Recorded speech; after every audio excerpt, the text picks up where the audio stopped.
Welcome back to Elementary Unlocked. Today we're going to talk about a science concept, and we haven't done that a lot. We're going to talk about CER. This is Claim, Evidence, and Reasoning.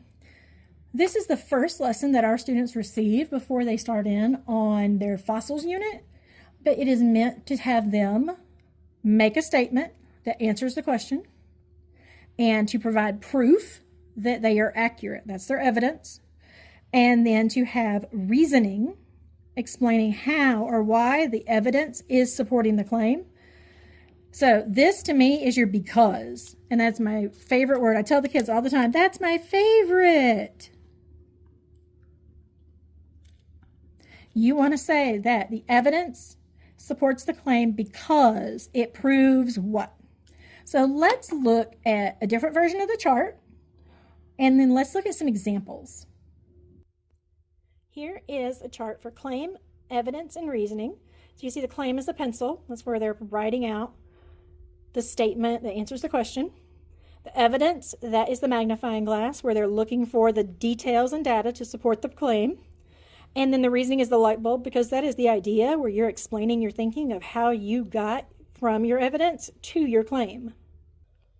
When we work on this in class, one of the things that we do is we show this video of a ball rolling across and hitting these and being surrounded. Why is that important? Because from that we can make a claim. Magnetism can make objects stick together. And then we're able to take that claim and find the evidence. This attraction is because magnets are available, or invisible forces called magnetic fields, that can pull certain materials. This attraction is because magnets have invisible forces called magnetic fields that can pull certain materials. We can continue that by saying this happens because these objects have iron or other magnetic materials in them that respond to the magnetic field of the magnet. Once we have those, then we can have reasoning. Based on the evidence above, we can conclude that magnetism can make objects stick together. This is because magnets have magnetic fields that attract certain materials, such as iron and other magnetic substances. When these materials come close to a magnet, they feel the pull of the magnetic force and stick together.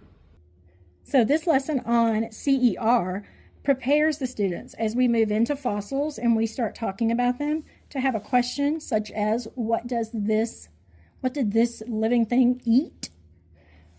And they can make a claim about what they believe the food is, and they can use evidence, such as fossilized plants found nearby, such as other animal fossils that are only partial being nearby, such as their teeth and the shape of their teeth, telling whether they are carnivorous or herbivore or omnivore.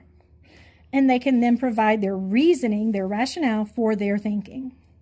So I've taken you all the way through from beginning to end on CER so that you can see the types of things that students need to be able to do in science to prove that they understand the concept.